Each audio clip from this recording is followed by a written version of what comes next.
Good evening. My name is GOGO LATORTUE, here for Jaspo TV. We're here over at Three Tides Restaurant and Bar in beautiful Port St. Lucie, Florida.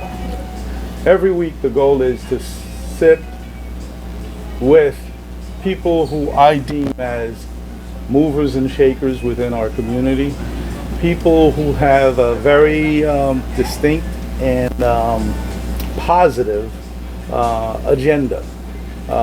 So this evening is definitely no different. Well, there is a slight difference. It's usually a one-on-one, but this evening I have three very fascinating ladies that I'm going to have a conversation with. I have Deb, I have Sarah, and Maria, who are going to kind of share some insight as far as the mission is, and they're going to give us a little insight as far as their past, as far as where they came from and how did we get to this place here. All right, so Deb, Sarah, Maria, welcome, and thank you guys for coming. Thank you for here. having us. Thank you. All right. So I'm going to start in no particular order, Sarah, since you're sitting in the middle. Okay. So tell us, What- who is Sarah? Give us your complete name and tell us about Sarah. So my name is Sarah Miller. I am a co-founder of Florida 180. I have been involved in the political world. I am originally from New Jersey. I have moved to Florida about 7.5 years ago, and I have committed myself as a volunteer to bring change to our state. So I was born in Wisconsin. I've lived in multiple states, raised my family in Florida, and when everyone flew the coop, in New Jersey, and when everyone flew the coop, I came down to Florida to enjoy the beautiful weather, and I'm blessed and lucky enough that my daughter has a job down here, so we get to be together.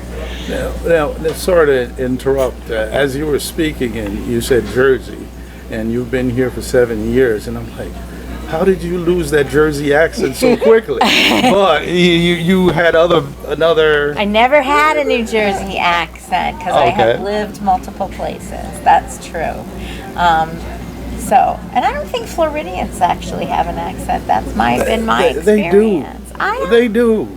Go to North Florida and come back and let's have this conversation. Okay. So, how I got to be here, I have my entire life been raised to care for my community and care for other people. My father was a World War II vet who fought in the Battle of the Bulge, and every year he called me up and said to me, "Did you vote?" Because I fought for your right to vote. And I don't want you to tell me who you voted for, but I hope you voted for the best interest of your fellow man.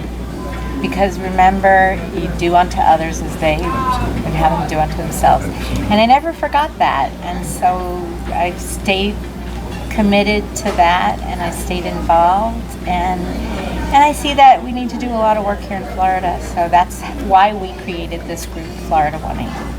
Thank you. And we'll tell you a little bit about that after we meet everyone. We're going to get into that. I'd like to move over to you, Maria.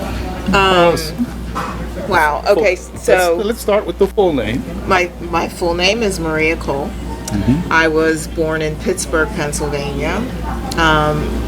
I moved to Florida 30 years ago. My parents were both immigrants, but my father was from West Africa, and my mother's from the Netherlands.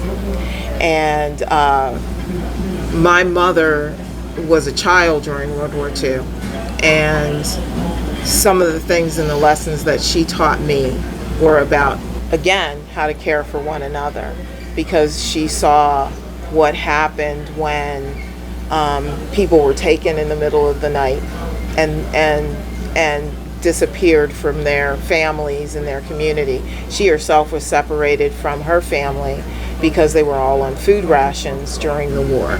So those are the lessons that I learned growing up. And my mother was always politically active. My mother was, in 1972, she was one of those women who fought to have her own checking account.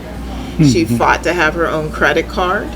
And she always advocated for other people. We had my youngest brother, his babysitter was she made sure that she got a GED. And by the time she was done babysitting my little brother, she graduated with her master's degree in social work.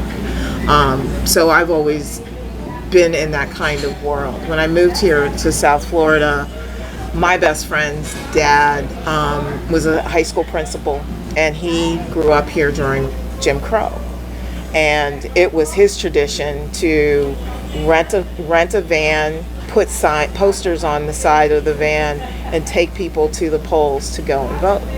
And that's when I saw just how powerful just asking someone for their vote really was. People knew he had this because he did it for so long and he did it by himself. They knew to expect him on that day, so they'd get dressed up and they'd be waiting there, ready for him to take them to the polls. And so once I started doing that work with her and volunteering and working with her dad, I was hooked. I started volunteering all of the time, and once you start doing it, you get more and more involved, and you say, okay, I can do even more to make more change and talk to more people and do things like that. And once you realize the power, it was almost instant, because that very first day we were walking and asking people to vote, and they were saying, no, it's okay. And so when we took this older woman who lived across the street from the church to the polls to vote, and I drove the van, and I sat and I waited for her to come out. I watched every single person that we asked who said no, they weren't voting. I watched them all go in and vote. I was like, oh, I saw that person. Oh, I saw her. And it was amazing, the power of just asking people, and it taught me a lot. All right, Maria, thank you for that. Deb. Hi, I'm Deb Gruendahl, and I'm from Grand Rapids, Michigan, and I've lived, like Sarah, many places. I have a different background of these ladies. I was in retail management for like years, 30 years, and then I started my political career when I moved to Illinois, and I became the executive director of a 3-county nonprofit aging and disabled resource center. And I witnessed firsthand the benefits of a good government and the detriments of not having good government as it pertained to my seniors. And so I never would have gotten into politics, or that wasn't part of my wheelhouse. I was a business manager. But then when I saw that my seniors needed a champion, I rolled up my sleeves and I became an advocate, and more than that. I literally became a warrior for people that are disenfranchised, that have less. When I saw the insurance companies, how they just took advantage of people that didn't know the system and know how to play the system and play the game. They were just sitting ducks, and it really made me angry. So I got very involved in politics, and I helped and reached across the aisle because it was a rural area, and I worked with the state senator and the state rep to pass laws. I literally wrote and passed bills to take care of my seniors.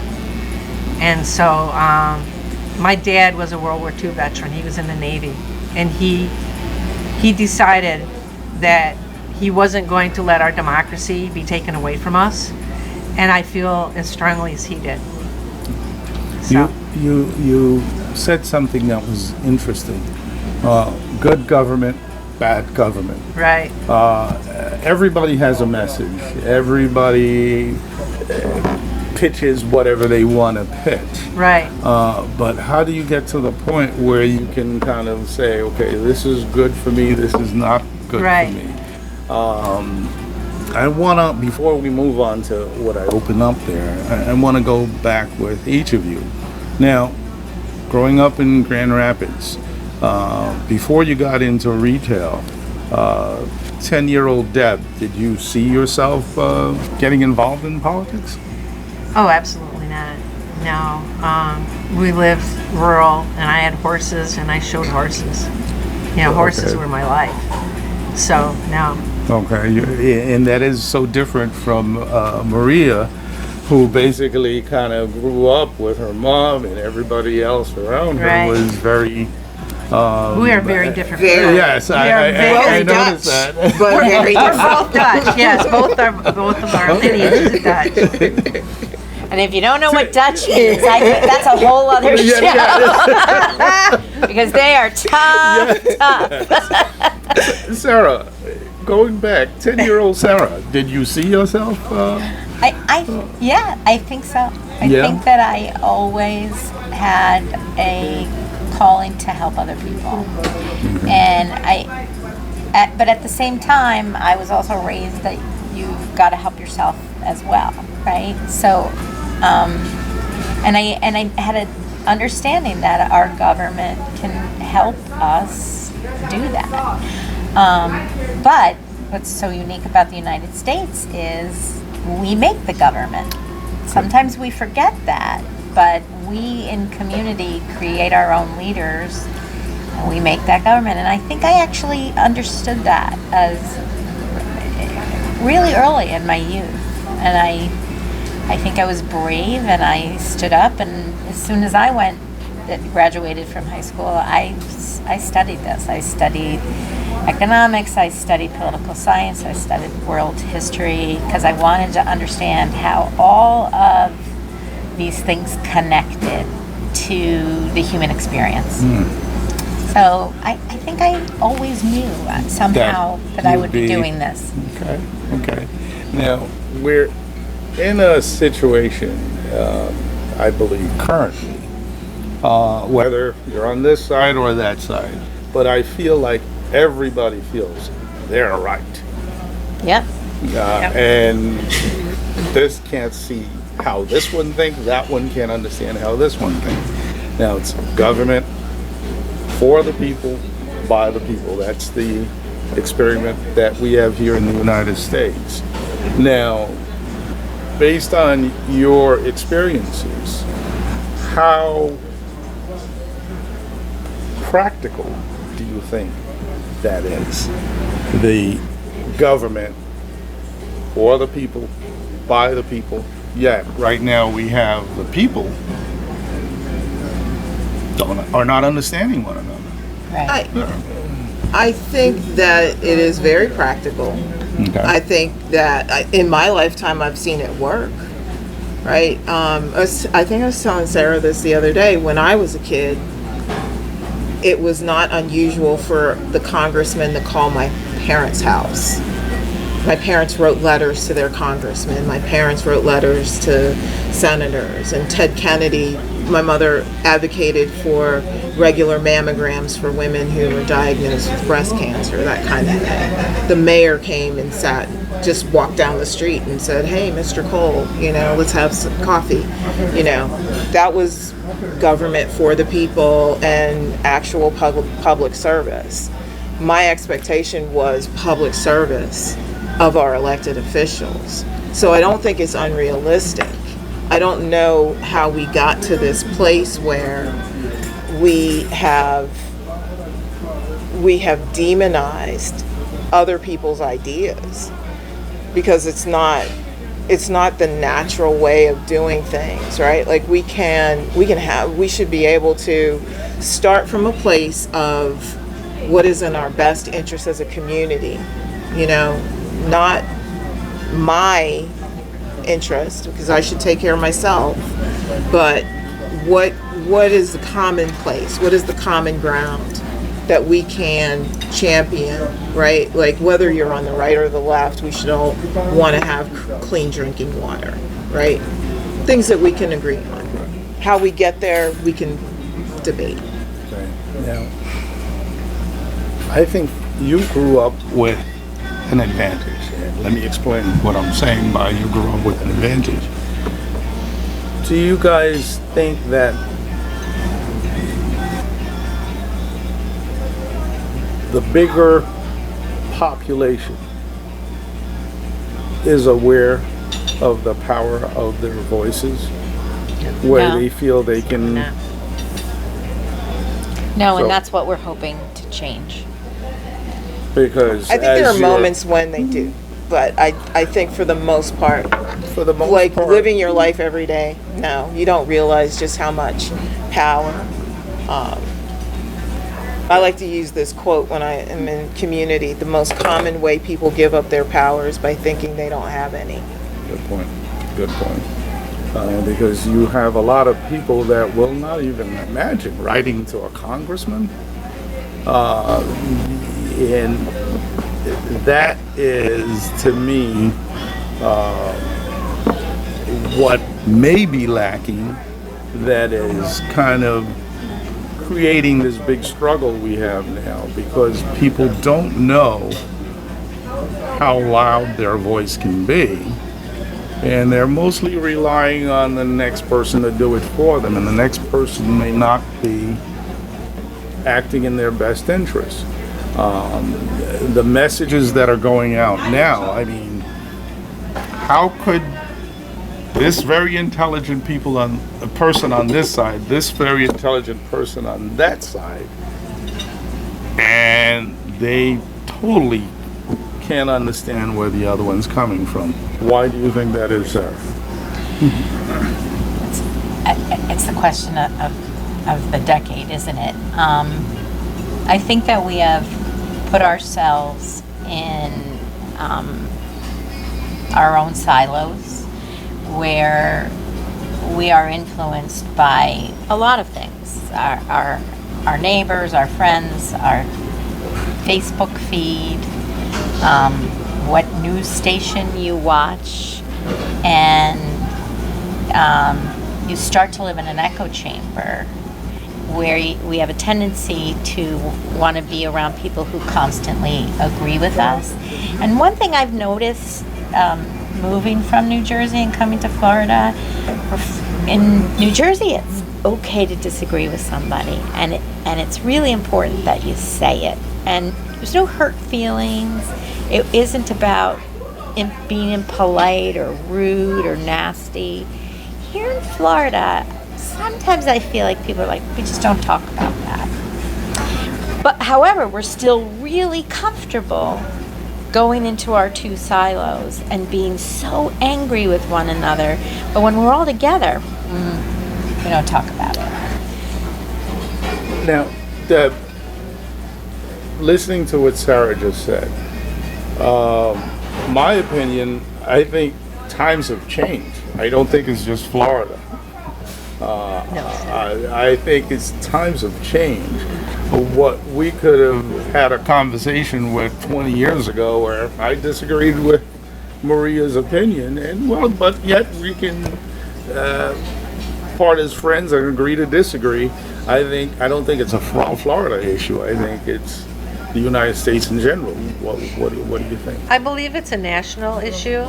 I have many friends that have like divorced each other, and I try very hard not to do that because I don't think our society will ever heal if we can't communicate and educate. And so I think that the communication lines have been shut down. And when I said good government or bad government, for me, and this is an I statement, for me, I have a moral compass. And if it's right for me, then it's right. And if it's wrong, it's wrong. And so when I see government disenfranchising people and taking food away from people or shutting down their health care or, charging exorbitant fees for things that are $10 to make, I consider that bad government, and it's wrong. And I will have a conversation with everybody all day long because it's not a red or blue, it's a right or wrong to me. And so whenever I had a long conversation with a friend of mine recently, and we are like night and day. We couldn't figure out why we're friends because we have nothing in common. And he said, why do you do this? Why do you work 60 to 100 hours a week, every week, and as a volunteer? You're not even getting paid for this. And I said, I always bring back my dad and everything. He says, nope, that's not it. He said, you're too passionate about this. That's not it. And so we thought about it. And furthermore, he says, why are we friends? Because he did. He said, why are we friends? Because we have nothing in common other than the fact that we see eye to eye. And what we boiled it down to, and it was a long lunch. I mean, it was like a half an hour before we figured out it's because we have a moral compass. And we always do what we feel is right rather than what we feel is easy. And we don't do it for political gain or for monetary gain. We do it because it's the right thing to do. And that's why we're friends. Maria, has there been a time where, because of your point of view, maybe a friend that you have that has a total point of view, in recent times where you've divorced that friend? I don't divorce them, but I mean, I don't even have to look at friendships. I have people in my family who are much more conservative than me. Like, I have 4 brothers, right? And I'm fascinated by the fact that we were all raised in the same household and exposed to the same things and ate the same food. It's like, and I'm fascinated that we don't see things similarly. But I think that also, as a woman, I think that my experiences growing up and being a professional and moving through the world, female versus my brothers, was definitely different, and that might have impacted it.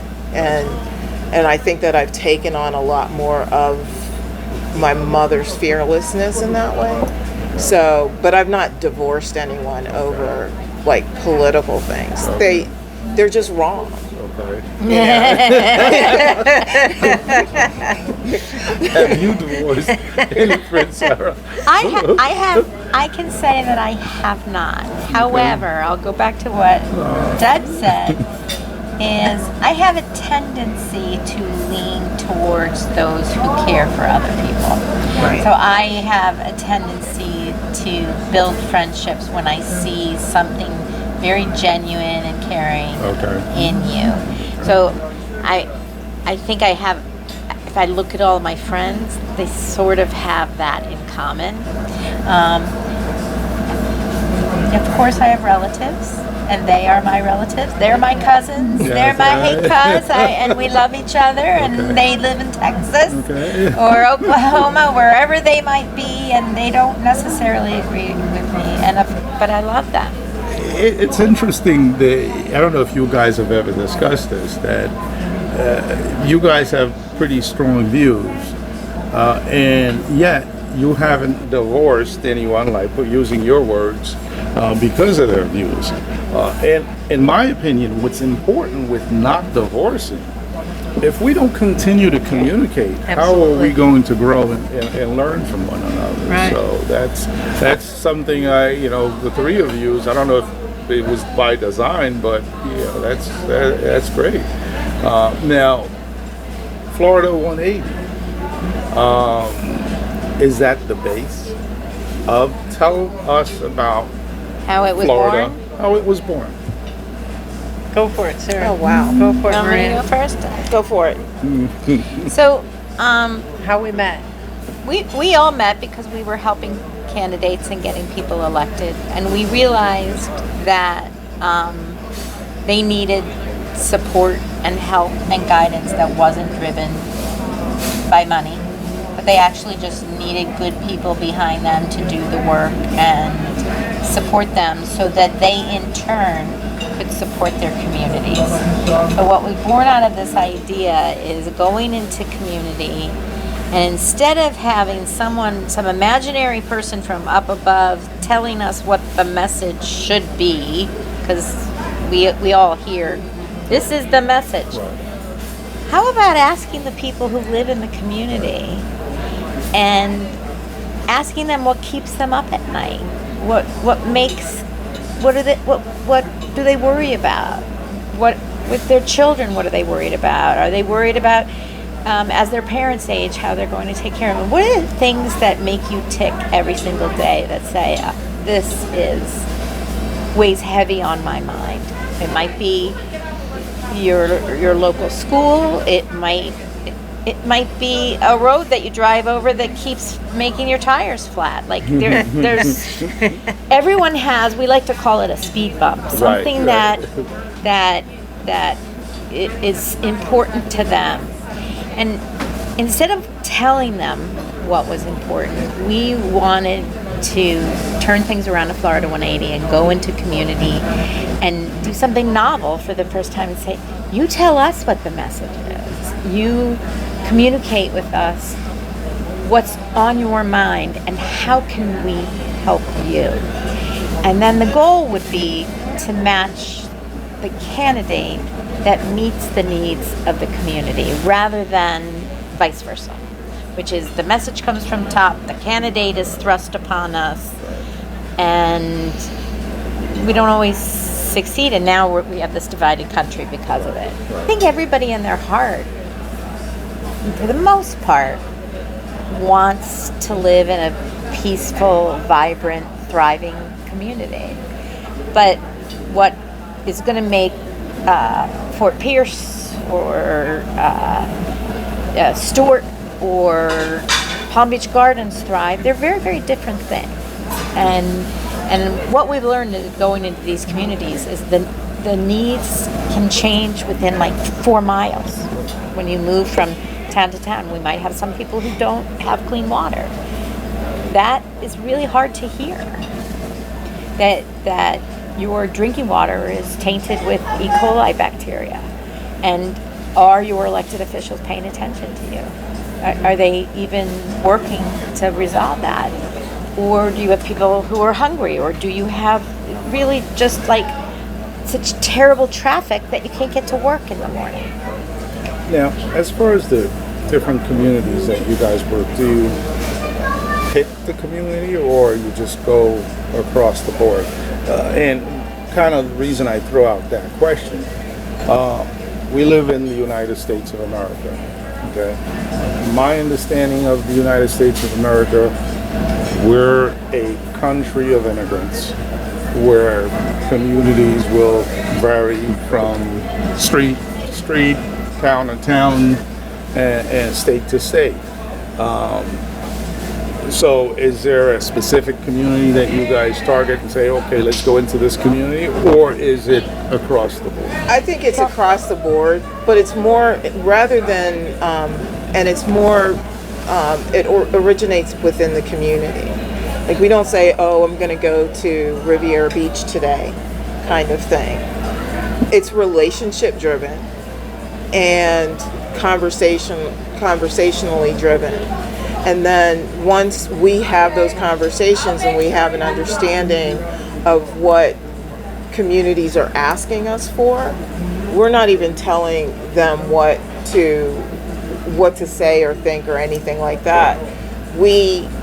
Everything is organically driven by the community, so that if your concerns as a community are about water or are about speed bumps, the interesting thing is we'll bring other people from your community together, and the magic is that, like, you might be thinking that you're suffering as the only one that is concerned about the water, when everybody, they didn't realize, right? So the first thing that we want to do is start that community conversation, and then provide the tools for people to connect with one another and do the work together. All we're there to do is support communities and delivering the message that they would like to deliver, right? And bring people to that. But in fairness, we are reaching out to disengaged communities. Because most of the people that we're talking to are people who feel that government isn't working for them. Mm-hmm. They've expressed to us a frustration about good government versus bad government, like Deb said, and they've expressed that that frustration.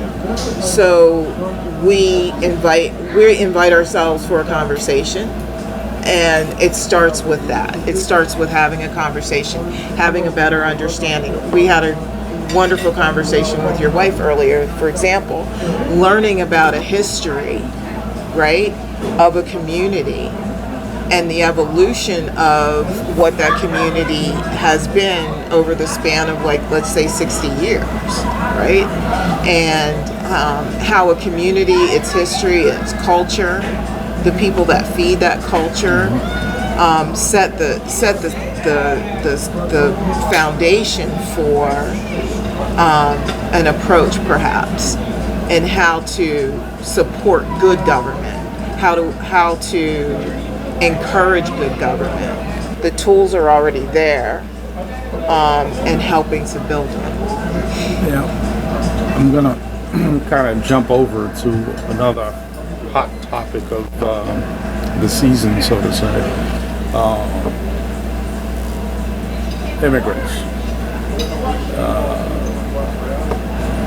What are your thoughts as far as the portion of the community that may be legal immigrants, and they may have family that is American citizens, and I know sometimes right now in this environment, families are being torn apart. What are your thoughts on that? So for me, I go back to my moral compass. People are people. There's no such thing as an illegal person to me. So for us to be disenfranchising people and throwing people in cages is just, it breaks my heart. Yeah. But As the daughter of an immigrant, my story is much more personal than that. And I think that we have to recognize that we do not have an equitable immigration system, right? And so we cannot demonize one group of people versus another group of people when we haven't taken the responsibility that we have to as a country, as a government, advocating for good government, to ensure that we have a system in place that is fair and equitable for everyone. And that's a very powerful word, fair and equitable. Because you have those that say, you know, hey, these people are illegal. They didn't come here in a legal way, that they're sucking up our resources. What are your thoughts on that? Well, I'm sorry, go on. I was just going to say, my thoughts are, I have worked with a lot of people that are undocumented, and people don't realize that they pay taxes. Yes. And they put into the system.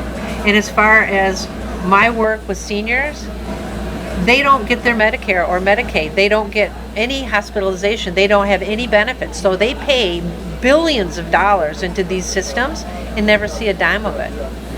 But there is the message that goes out a lot that say, hey, they're sucking up our resources. They are getting Disinformation. care. But that's simply not but that's true. part of our It's simply job, not right? right. That's not true. When we're talking about Florida 180, part of our job is to communicate facts to people.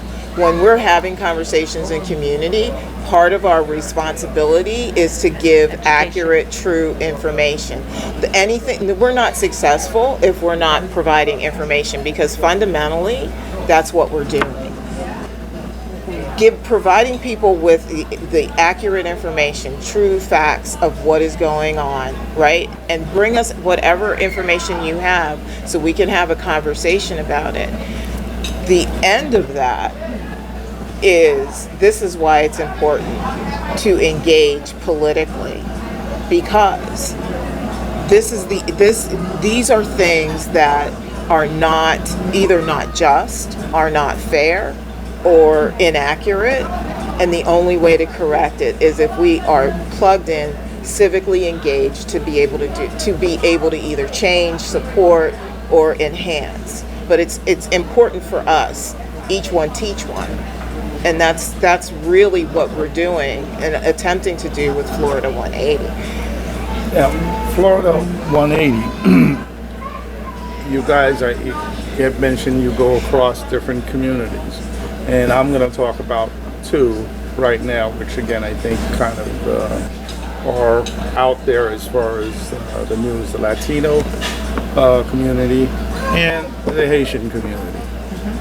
Are you guys involved with any of those communities, and what types of work have you done? Well, this is why we spent 2 hours with Renee to learn, to start this process. And Deb is building this organization here in St. Lucie County for this very, very reason, because we realize that we're not going to make a difference unless we start to develop these relationships. It's not easy. You have to have trust. You have to be invited. You can't just show up. So we're being very careful in building relationships first, coming in, earning the trust, which I think we can all agree Deb is really good at. And then saying, how can we help? And then perhaps suggesting maybe you yourself should help us lead this community. Now, there are a lot of, within those communities, they have a lot of American citizens. Although they may be under the label Latino or they may be under the label Haitian, but they're American citizens, but maybe have not been educated to the power of the voice and the power of them getting involved, like writing to your local congressman. So do you guys have a systematic way of creating that type of education? This way somebody can understand and learn? Our approach has always been to be culturally aware of every community. Even in the Latino community, there's probably 59 different countries represented in the state of Florida, right? It's not a monolith. So I think that there is an understanding culturally that needs to take place, and that communication happen. And then, because Venezuelans do not have the same issues as Mexican Americans, right? Do not have the same issues as Cuban Americans. So part of, even as we organize in Fort Pierce and Port St. Lucie, even as we do that, it's important to understand the history and the community and the culture, even for something as local as St. Lucie County. And as much as it is to understand Mexican American culture, Venezuelan culture, because that is an important piece of delivering the message and understanding the need for political engagement. Some of the cultures, some of the communities that we're talking about come from places where it was not okay to talk about politics, right? It was not okay to talk about voting and all of these other things. And so there's no real template, more so than the more important thing I think is to just understanding the culture, the history, and the community that we are engaging with, and then as we cultivate that relationship, and we take our cues from that culture and that community, we can support self-organizing of that community in a way that's going to be effective for that community to stay engaged and to support one another. The key is self-organizing there. And get candidates that reflect them, so that they will represent those communities and know their issues. And that's what Florida 180 is all about.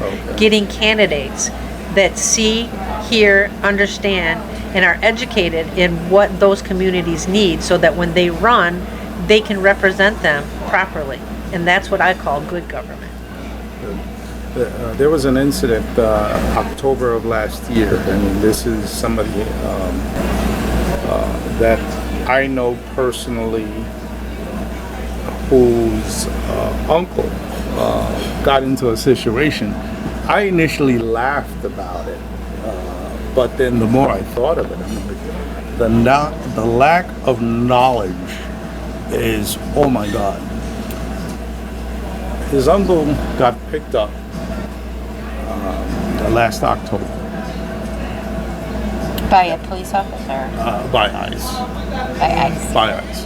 The uncle got picked up by ICE. And they held him. So when my friend found out, he's like, well, what do you mean ICE is holding? He goes there and he gets his uncle out. So the uncle turns to him, how did you get me out? I thought I was a goner for sure. Guy goes, Uncle, you're Puerto Rican. I know, I laughed. But this was a 59-year-old man who did not realize Sad. He's an American That- He was an American that citizen. he's an American citizen. Okay, so again, we laugh about it. It's so sad, though, isn't it? It is, but people knowing their rights, their voice. It's their- education yeah, and communication. It all goes back to education and communication. And knowing there is so much mis and disinformation out there purposely to disenfranchise people. Case in point, vote by mail. We've been told that vote by mail is not safe, you can't trust it. It's one of the safest forms of vote by mail. And then there's been laws changed to disenfranchise again, and most people don't realize that you have to renew your vote by mail because your ballot's not coming. You will have to call and renew it in January, every January. Now it's like every other year, but it's just best to do it every January, and just to make sure that if you want to vote by mail, that you just call and ask for your ballot. But if you don't do that, you won't receive the ballot. It's as simple as that. And so, again, that's bad government when they make it hard for people to vote by putting up impediments and making, senior citizens, because I'm a senior advocate, it makes it harder for them to vote, and they don't know that they have to make that phone call. So that's where we come in with education and training. God, I feel like I'm just getting started, but then again, I have the producers back there who are Say, telling me wrap that. it up. Time is up. But we have so much that we need to talk about. Florida 180. How does someone get in touch with you guys? Is there a website? Yes. Is there a phone number? Can you? Very, very simple. Our website is florida180.com. You can follow us on Facebook. You can follow us on Instagram. TikTok. And then even on TikTok. TikTok. Okay. Okay. And it's very, very simple. It's florida180.com. We want to encourage everyone to look at our website. There you can join. We are really reaching out to people today because we are looking for volunteers who want to build their own communities. We will help give you resources, guidance, training, but we want you to, hopefully they're hearing us today and saying, I'm going to go to this website, I'm going to sign up. There's a way you can fill out and to say what is important to you. Of course, it will ask for your address. Don't worry, we're not doing anything with it. You can sign up for our newsletter, where we'll get some information there. But the first step is just reaching out to us at florida180.com, florida180.com, florida180.com. And you guys are based in St. Lucie County, or? From Palm Beach up to St. Lucie. Oh, okay. So The reason for that was I was Aaron Hawkins' campaign manager, and that's where I met them, and that was our And district. we're all in the Congressional District Okay. 21. okay. Yeah. For now. For All right, now, okay. For now. We don't know when it's changing. because we're just new. We're building this. Okay. You guys have powerful voices. So I thank you guys for coming here, and I really would like to have you guys back because there are so many questions popping up on my head that I'd like to explore with you guys. Oh, we would We'd like love that. to. Thanks for the opportunity. Oh, and thank you guys for sitting here and sharing the time and giving us this information. Again, education is powerful. The more we know, the more powerful we become. And one of the things I commend you guys on as well as using your words, Deb, you're not divorcing anybody that has a different political view from you. So let's keep the conversation going back and forth. We can learn from each other and Yeah. That's the create education part. Yes, create that better society. Thank you so much. Any Thank last you. words you guys want to put in before we wrap up? Thank you for your time. Thank you Absolutely. once again for inviting us. You're quite welcome. The pleasure is mine. And we would be happy to return. Yes, because And thank you to everybody out there listening. If you want to get plugged in, just go to the website florida180.com, and there's volunteer opportunities on there, things that you can do and get started. And you can even email us on the website to let us know what you yourself would be interested in doing and how we could help you. Great.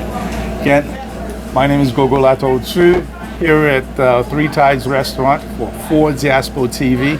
Thank you guys for tuning in, and please take care of each other.